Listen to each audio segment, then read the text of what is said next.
কোনো একটা দেশ যদি মনে করে তার পার্শ্ববর্তী কোনো দেশে কিংবা বিশ্বের যে কোনো স্থানে কোনো দেশে কোনো একটা বিশেষ স্থান তার দেশের জন্য প্রয়োজন, তারা অনেক রকমের পরিকল্পনা গ্রহণ করেছে। তো যখন ভারত চায় বাংলাদেশের একটা অংশ তাদের দেশের অঙ্গীভূত হবে তাদের সুবিধার জন্য, স্ট্র্যাটেজিক নিড তাদের পূরণ করবার জন্য, বাংলাদেশের মানুষ যারা আওয়ামী লীগ করত 5ই অগাস্টের পরে হিন্দুদের উপরে মুসলমানদের উপরে যারা আওয়ামী লীগ করতো সমানে কিন্তু অত্যাচার হয়েছে। আমার জীবনে আমি বাংলাদেশে এই রকমের অত্যাচার আমি দেখিনি। প্রথমেই আমাদের জানা উচিত যুদ্ধ কেন লাগে। যুদ্ধ লাগে কেন? যুদ্ধ লাগে, আমার একটা বই আমি লিখেছি, বইটা 80 সালের দিকে আমি শুরু করেছিলাম এটা লেখা বাংলায়। তো বাংলায় আমার এই লেখাগুলো প্রকাশ হতো সামরিক জার্নালে, বাংলাদেশ মিলিটারি জার্নাল যেটা বের হয় সেখানে। মিলিটারি জার্নালে কোনো বাংলা এই আপনার এই প্রবন্ধ কোনোদিনও পাবলিশ হয়নি, আমারটা ছিল ব্যতিক্রম। এই লেখাটা গ্রহণ করতে বাধ্য হয়েছিল সেনা সদর, এবং সিরিজ অফ রাইটিংয়ে আমি 86 পৃষ্ঠার একটা বই, বাংলা একাডেমি এটাকে পাবলিশ করেছে, ঢাকা ইউনিভার্সিটিতে এটা রেফারেন্স হয়েছে, এবং চিটাগাং ইউনিভার্সিটিতে এই রাজশাহী ইউনিভার্সিটিতে এটা টেক্সট বুক হিসেবে ব্যবহার হয়েছে। চিটাগাং ইউনিভার্সিটিতে এটার সাবজেক্টটা হলো সামরিক বাহিনী ও তৃতীয় বিশ্বের রাজনীতি। এই বইটাতে আমি বাংলায় খুব প্রাঞ্জলভাবে সহজভাবে আমি দেখাবার চেষ্টা করেছি। বইটার নাম হলো সমর দর্শন, এর ইংরেজিটা হলো war philosophy, philosophy of war নয়, ওয়ার ফিলোসফি। এই ওয়ার ফিলোসফি কি করে একটা দেশের চালিকা শক্তি হয় এর মর্মমূলে সেই জিনিসটাকে আমি তুলে ধরবার চেষ্টা করছি। আমি যুদ্ধ সম্বন্ধে আমি কিছুই বলে নিই, মানে যুদ্ধের কোনো বর্ণনাই আমি দেইনি। এই বইটা যারা পড়েছেন তারা বুঝবেন যে যুদ্ধ অনেক কারণে লাগে। যেমন কোনো একটা দেশ যদি মনে করে তার পার্শ্ববর্তী কোনো দেশে কিংবা বিশ্বের যে কোনো স্থানে কোনো দেশে কোনো একটা বিশেষ স্থান তার দেশের জন্য প্রয়োজন, তখন ওই দেশটা যুদ্ধপ্রবণ হয়ে পড়ে। ওয়ার প্রপেনসিটি ডেভেলপস দেয়ার। আজকে যদি আমরা বাংলাদেশের পার্সপেক্টিভ ভারতের সঙ্গে মিলিয়ে আলোচনা করি তাহলে আমরা দেখব যে ভারত বাংলাদেশের যেসব হিন্দুরা আছেন যত শান্তিতেই তারা থাকুক, যত কমিউনাল হারমনি, মানে আমাদের সাম্প্রদায়িক যে সম্প্রীতির মধ্যে যে আমরা আছি, এটা যতই আপনি ডেভেলপ করেন ভারত এটাকে এক্সপ্লয়েট করবে এবং করেছে, ভবিষ্যতে করবে। এবং তারা বাংলাদেশের একটা অংশকে তাদের দেশের জন্য অপরিহার্য মনে করে, সেটাকে নেওয়া তাদের প্রয়োজন। কিছুদিন আগে ভারতের পররাষ্ট্রমন্ত্রী জয়শঙ্কর বলেছেন যে বাংলাদেশের সৃষ্টি হওয়াতে আমাদের উত্তর পূর্ব ভারতের সঙ্গে আমাদের কানেক্টিভিটি সমস্যা সৃষ্টি করেছে। কি করতে হবে? চিটাগং হিল ট্র্যাক্সকে নিয়ে নিতে হবে। আর কি করতে হবে? যে চিকেন নেক 21 কিলোমিটারের ওই মানে আপনার ভুটান এবং বাংলাদেশের মাঝখানে, এইটাকে ওয়াইডেন করার জন্য রংপুরকে নেওয়া তাদের প্রয়োজন। এই জন্য আপনি দেখবেন ইসকন যে আজকে ইসকনের যে অ্যাক্টিভিটি দেখবেন আপনি চিটাগংয়ে আর রংপুরে, চিটাগংয়ে এবং রংপুরে। এই জন্য আমি সতর্ক করেছি সবাইকে যে ইসকনের কাছে বা কোনো হিন্দুর কাছে যেন চিটাগংয়ের এবং রংপুরের জমি যেন বিক্রয় করা না হয়, কারণ তারা এই ইসরায়েলের কাছ থেকে শিক্ষা পেয়েছে যে ওখানে গিয়ে জমি কিনতে হবে। 1948 সালে যখন ইহুদিরা আপনার প্যালেস্টাইনে আসে, তারা কিন্তু অনেক বেশি দাম দিয়ে সেখানকার জমিগুলো কিনে একটা সময় প্যালেস্টাইনদেরকে সেখানে বের করে দিয়ে তারা ইসরায়েল রাষ্ট্র প্রতিষ্ঠা করেছে। আমি আর বেশি আলোচনায় যাচ্ছি না ওটা নিয়ে। ঠিক তেমনি ইসকনও কিন্তু আমি শুনেছি যে পার্বত্য চট্টগ্রামে অনেক শত শত বিঘা, হাজার হাজার বিঘা জমি তারা কিনেছে, এবং রংপুরে এটা ওরকম হয়েছে কিনা আমি জানি না। তবে আমি আহ্বান জানাবো মুসলমান যারা আছেন, আপনারা কখনো রংপুরে এবং চিটাগাংয়ে কোনো হিন্দুর কাছে জমি বিক্রি করবেন না, ইসকনের কাছে তো নয়ই, যদি আমাদের স্বাধীনতা এবং সার্বভৌমত্ব রক্ষা করতে হয়। তো এই যে ভারতের যে বঙ্গভূমি গঠনের যে প্ররোচনা, এই যে পরিকল্পনা, তারা সেটা বিভিন্নভাবে কার্যকরী করতে চায়। এটা করতে গিয়ে তারা অনেক রকমের পরিকল্পনা গ্রহণ করেছে। তো যখন ভারত চায় বাংলাদেশের একটা অংশ তাদের দেশের অঙ্গীভূত হবে তাদের সুবিধার জন্য, স্ট্র্যাটেজিক নিড তাদের পূরণ করবার জন্য, তখন বাংলাদেশ অলরেডি যুদ্ধ প্রবণ হয়ে পড়েছে, প্রণ হয়ে পড়েছে বা যুদ্ধ প্রবণ হয়ে পড়েছে।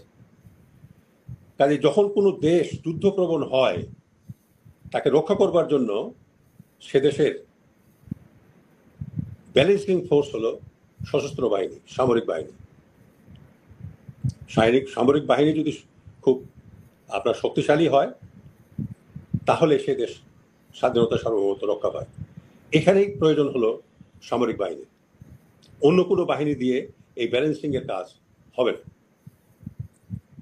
তো এখন আমরা একটা কারণ পাইলাম যে ভারত আমাদের একটা দেশের অংশ দখল করতে চায়, নাম্বার ওয়ান, এবং সেটা করতে গিয়ে তারা এখানে হিন্দু কার্ড প্লে করছে।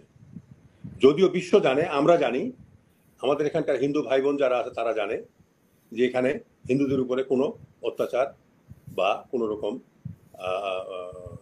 মানে সেভাবে নির্যাতন হচ্ছে না, মানে কোনো রকমে তাদেরকে বিপদে ফেলবার কোনো রকম পরিকল্পনা এখানকার মানুষের নাই। কিন্তু ভারতের মিডিয়া সেগুলোর প্রচার করছে অহরহ। এর কারণটা হলো ওইটাই, যে এই দেশটাকে দখল করে নেওয়া একটা অংশ। আচ্ছা, এটা গেল একটা। 2 নম্বর হলো অর্থনৈতিক বিষয়টা। এই যুদ্ধের সঙ্গে, প্রত্যেকটা যুদ্ধের সঙ্গে অর্থনৈতিক বিষয়গুলো থাকে। তো এখানে অর্থনৈতিক বিষয় কোথায়? অর্থনৈতিক বিষয় হলো এই যে ভারত বাংলাদেশের উপরে করিডোর চায়, বাংলাদেশের উপর দিয়ে ট্রানজিট কিন্তু ভারত চায় না, বা বাংলাদেশের উপর ট্রানজিট চায় না। ট্রানজিটটা হলো যে ভারত থেকে স্টার্ট করে বাংলাদেশের উপর দিয়ে তৃতীয় কোনো দেশে যাওয়া, এটা হলো ট্রানজিট। আর ভারত থেকে স্টার্ট করে বাংলাদেশের উপর দিয়ে ভারতেই যাওয়া, এইটাকে বলা হয় করিডোর। তারা করিডোর চায়। কিসের জন্য চায়? তাদের দেশের স্বাধীনতা সার্বভৌমত্ব রক্ষা করতে চায় উত্তর পূর্ব ভারত, এক। 2 নম্বর হলো অর্থনৈতিক লাভের জন্য চায়। আমাদের পোর্টগুলো ব্যবহার করতে চায়, আমাদের শর্টেস্ট ডিস্টেন্সের মধ্যে যাতে পৌঁছে যেতে পারে। যেখানে 14-15 ঘন্টা 20 ঘন্টা লেগে যায় একটা জায়গাতে পৌঁছাতে, সেখানে 4-5 ঘন্টায় তারা পৌঁছে যাচ্ছে। এই যে অর্থনৈতিক সাশ্রয়, এটার জন্য তারা আমাদের ভূমি চায়। তো ভারতের এখানে ক্ষতি হয়েছে হাসিনাকে চলে যাওয়ার পরে। এই যে 16টি বৎসর হাসিনাকে দিয়ে আমাদের নদীর উপরে, তিতাস নদীর উপরে বাঁধ তৈরি করে, মানে ওইটার উপর দিয়ে সড়ক তৈরি করে নদীর প্রবাহ বন্ধ করে দিয়ে ভারতকে সুবিধা দেওয়া হয়েছে। এই যে অর্থনৈতিক সুবিধা থেকে বঞ্চিত হয়েছে ভারত শেখ হাসিনা চলে যাওয়ার পরে, এতে তারা মনে করছে যে তারা মহা ক্ষতির সম্মুখীন হয়েছে। বাংলাদেশের 18 কোটি লোকের একটা মার্কেট, সেই মার্কেট তারা হারাতে বসেছে। এই মার্কেট তারা হারাতে বসেছে। কাজে ভারতের এখানে অর্থনৈতিক ক্ষতি। 2 নম্বর হলো স্ট্র্যাটেজিক ক্ষতি, এবং ভারত বাংলাদেশকে সাবজুগেট করে একটা পারপেচুয়াল, মানে একটা অনন্তকালের জন্য এখানে তারা সুবিধা নিতে চায়। এই জিনিসগুলো অগাস্ট বিপ্লবের মাধ্যমে ভারতের হাতছাড়া হয়ে গেছে, এটা ভারত মনে করছে। যার জন্য ভারত এখানে হিন্দু কার্ড প্লে করছে, যেটার সত্যতা নাই বলে আমি বলবো। বাংলাদেশে আমাদের মুসলমানে মামলা হয়, মুসলমানে খুন খারাপি হয়, রেপ হয়, মার্ডার হয়। তো যখন একটা হিন্দুর উপরে এটা হয়, তখন এটাকে পয়েন্ট আউট করা হয়, এই দেখো ভাই, এখানে মুসলমানরা তাদের উপর অত্যাচার করতেছে, এই যে কমিউনাল রাইট, কমিউনাল শুরু হয়ে গেছে। আমি একটা উদাহরণ দেই আপনাকে। বাংলাদেশের 99% হিন্দু আওয়ামী লীগ করে এবং আওয়ামী লীগকে ভোট দেয়। এটা প্রতিষ্ঠিত সত্য। এটা যে কোনো হিন্দু বাংলাদেশের আছেন তারা এটা স্বীকার করবে। বাংলাদেশের মানুষ যারা আওয়ামী লীগ করত 5ই অগাস্টের পরে হিন্দুদের উপরে, মুসলমানদের উপরে যারা আওয়ামী লীগ করতো সমানে কিন্তু অত্যাচার হয়েছে। আমার জীবনে আমি বাংলাদেশে এই রকমের অত্যাচার আমি দেখিনি। আমার নিজের শ্বশুর বাড়ি, 3 তলা বাড়ি, তার আশেপাশে যত রকমের বিল্ডিং ছিল ওনার, সমস্ত বিল্ডিং গুলোকে ধুলে মিশিয়ে দেওয়া হয়, তার ইটটা পর্যন্ত নাই, একটা ইট পর্যন্ত নাই। এটা হিন্দুদের সঙ্গেও হয়েছে যারা আওয়ামী লীগ করতো।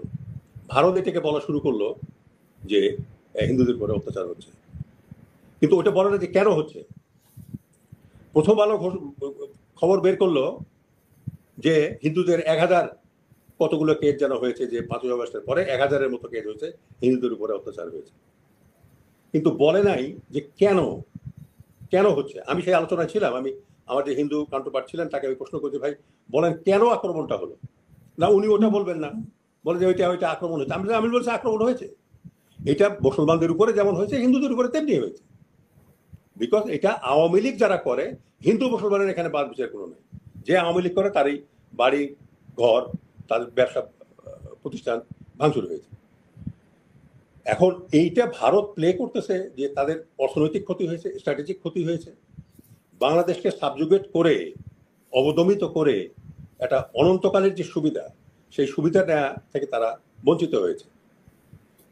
তো এইগুলোর কারণের জন্যই বাংলাদেশকে তারা যুদ্ধ প্রবণ করেছে। যুদ্ধ হবে কি হবে না সেটা তো হলো যে এটা আমি দুই দেশেরই সরকার ইতিমধ্যে, রাজনাথ সিং ভারতের, আমি যেহেতু মিলিটারি জেনারেল আমি ওই জিনিসগুলো ফলো করেছি, যে 3 বাহিনী প্রধানের সঙ্গে তিনি বৈঠক করেছেন, পার্লামেন্টে আলোচনা হয়েছে, বিরোধী দলদের সঙ্গে বসা হয়েছে, বিরোধী দল সরকারি দল বাংলাদেশের ব্যাপারে একই সুরে কথা বলছে। আজকে আমাদের প্রধান উপদেষ্টা, এতদিন ধরে কিন্তু আমরা জিনিসটাকে সিরিয়াসলি নেই এই কারণের জন্য যে আর যাই হোক বাংলাদেশ আক্রান্ত হবে না। এখান থেকে হাসিনার উপরে তাদের যে ইনভেস্টমেন্ট ছিল সেটা ক্ষতিগ্রস্ত হয়েছে বলে ভারত একটু আন্নার্ভ হয়ে এইসব কথাগুলো বলছে। কিন্তু আমার ধারণা হয় প্রধান উপদেষ্টা নিশ্চয়ই বুঝতে পেরেছেন যে এটা একটা সিরিয়াস ম্যাটার সৃষ্টি হয়েছে বাংলাদেশে, যার জন্য তিনি সমস্ত দলগুলো, রাজনৈতিক দলগুলোর সঙ্গে বসে একটা ঐক্য সৃষ্টি হয়েছে। আমি আইন উপদেষ্টা আসিফ নজরুলের বক্তব্য শুনলাম, 3-4টা পয়েন্টে ঐক্যমত্য হয়েছে যে আমরা আমাদেরকে দুর্বল এবং নতজানু ভাববার কোনো কারণ নাই, আমাদের দেশের স্বাধীনতা সার্বভৌমত্ব রক্ষার ক্ষেত্রে আমরা ঐক্যবদ্ধ এবং বিদেশি আগ্রাসন মোকাবেলা করবার জন্য আমরা ঐক্যবদ্ধ। এই ধরনের কয়েকটা পয়েন্ট দিয়ে ঐক্যমত্য হয়েছে। তো আমি মনে করি যে ভারতের সঙ্গে আমরা শান্তিপূর্ণভাবে থাকতে চাই, তবে মাথা উঁচু করে থাকতে চাই, সমানে সমানে থাকতে চাই। ধন্যবাদ। অনেক